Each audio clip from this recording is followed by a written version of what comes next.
Coxcrow on Irie Jam Radio.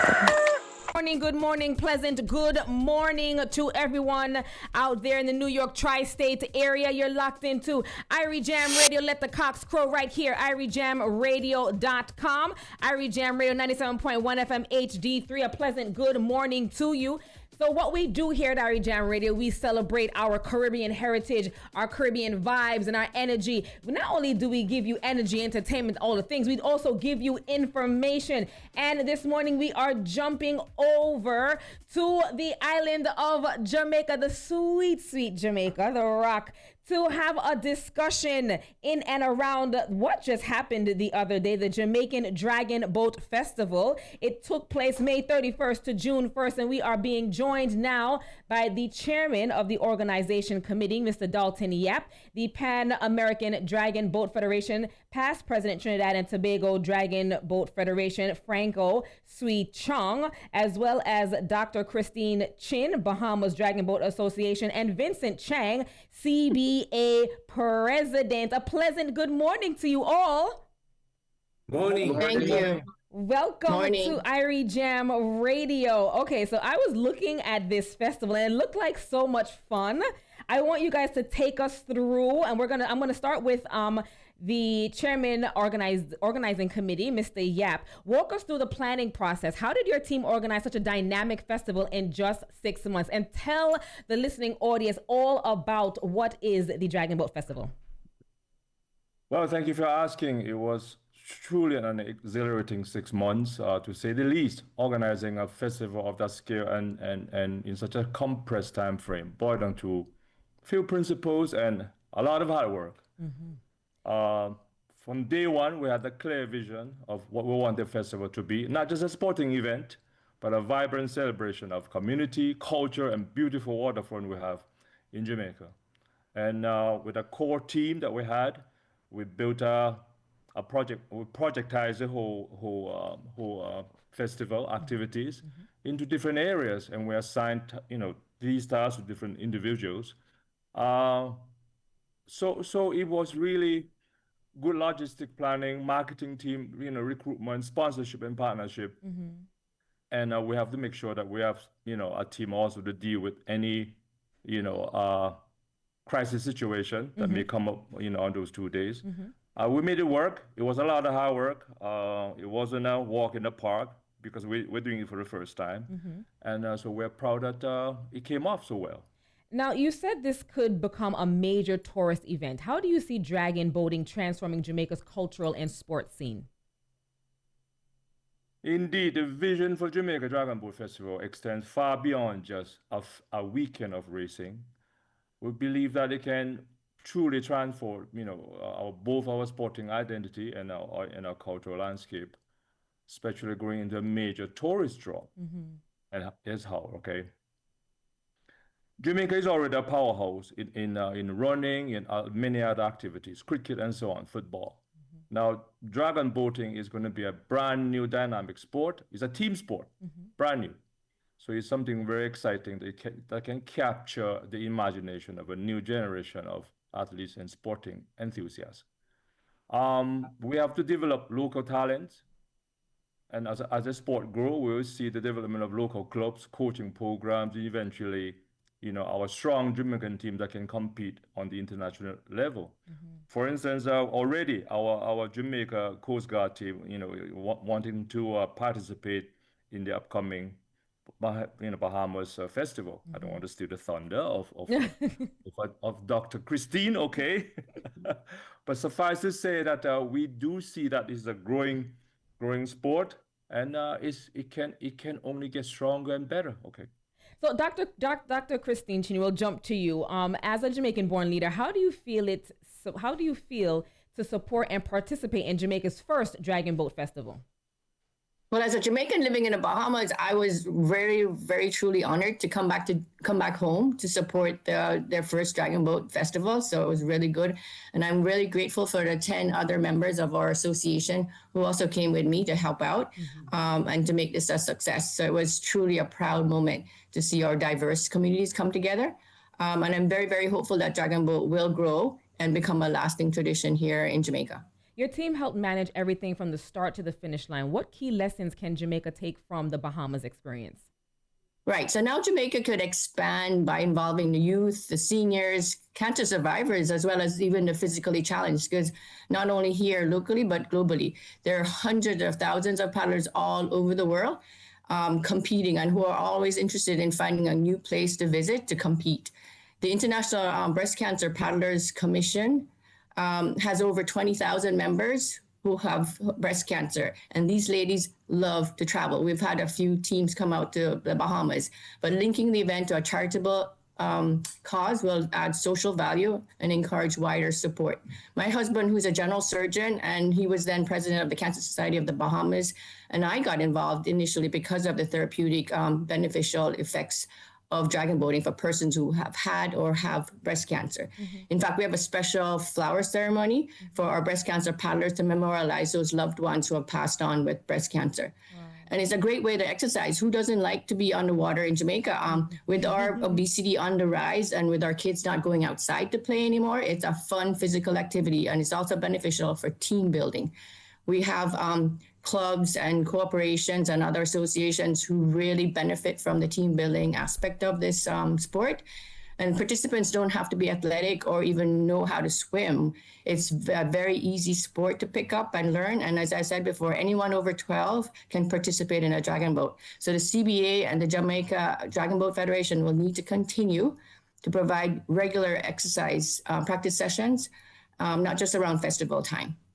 Tell us about the upcoming Bahamas International Dragon Boat Festival in August and how Jamaicans can, or anybody can get involved or attend. Oh, wow. Thank you for including us. So the fourth annual Bahamas International Dragon Boat Festival will take place this August 30th and 31st in Nassau. Our host hotel is Breezes. And as you all know, Breezes is a Jamaican-owned all-inclusive hotel. They've given us great rates for our event, and our festival is just a few steps away from their beach. So we welcome not just Jamaicans, but everyone interested in dragon boating to come to Nassau for a fun experience. And you can find more information about our festival and register online at BC, as in Bahamas Chinese, but bcdragonboat.com. This year, it's August 30th to 31st, but next year's festival is planned for May 2nd and 3rd next year, 2026, in Nassau as well. But if you can't make it to our festivals, we're trying to make arrangements for any team to come down to stay at Breezes and to paddle and use our boats at any time for their own training sessions. Okay, so Irie Jam fam, it sounds like we're going to have to put together a team, right, to head over to the Bahamas. And but you know what? Dr. Chin, I'm going to talk to you off air because I want to hear more about organizing a team to come down. Now, I want to jump to... Oh, that would be great. Yes, I want to talk to Mr. Franco Sui Chong. Mr. Chong, how significant is Jamaica's inclusion as the 9th member of the Pan-American Dragon Boat Federation? Well, you know, dragon boating is well known internationally. It's all over the world, in Asia, Europe, in the Oceanus, and the two new continents that are being involved is the Pan American and the African continent. In the Pan American continent, of course, we have the United States and Canada, and dragon boating is very popular there. There's so many events in the US and in Canada. Now it has to go to the other parts of the region, in Central America, South America, and the Caribbean. In the Caribbean, we have so many islands, so many of these islands that could offer a seaside resort, sport tourism, holiday mixed with dragon boating. We have lots and lots of teams coming down to a beach and to be able to race in our warm waters, and especially in wintertime. So the Jamaican Federation is the 9th country to join the Pan American region. So we're trying to build up our region, our Pan American region, so we can have our own regional regattas, festivals, and especially Caribbean. Our Caribbean, we need to get together more. It's not just CARICOM. It's cricket is joining us, but dragon boat would be even more as significant. What role do you see the Caribbean playing in pushing for dragon boat racing as an Olympic sport? In our countries, for the Olympics, we have about 40 something countries. Of course, more countries that join the dragon boating will make it more easier to get Olympic recognition. So we hope by developing the region, especially now getting Jamaica on board, everybody knows Jamaica from the track and field, you know. So if Jamaica is involved, it will put great weight to our chance of becoming an Olympic sport. Tell us more about your vision for the proposed CARICOM Cup. What would it mean for regional unity and sport? Oh, that has been my dream for a long time, especially since I was a president of the Trinidad and Tobago Dragon Boat Federation. We need Caribbean unity. We're always fighting amongst each other, right? One jealous of the other. You know, we need to join us together. And something like a dragon boating, which is a team sport, every person in that boat is not a specialty. Everybody is the same, you know. So it's a team sport. It has to expand to our region, from country to our regional partners. It is great to have I can see a big Caribbean Cup, a CARICOM event, and every year we could jump from one country. We in Jamaica, we in Nassau, we in Trinidad and Tobago, Pigeon Point. Let's go to Barbados. You know, it's mind-boggling to see what opportunities we have and great sport tourism. Now, this question is for Mr. Chang, who's the president of the Chinese Benevolent Association. Good morning to you, Mr. Chang. I've played many of badminton at your establishment there on Hope Road. Mr. Chang, what does this festival mean to the Chinese Jamaican community, and how does it support youth and the cultural engagement? Well, basically, this is just another one of our cultural aspects that we are happy to bring to Jamaica, to showcase not only this part of our culture, but also to showcase the Kingston Harbor, which, as you've seen on the many shots, the harbor looks fantastic. So it is nothing more than another part of the culture, which is teamwork vis-a-vis family. It's the same thing.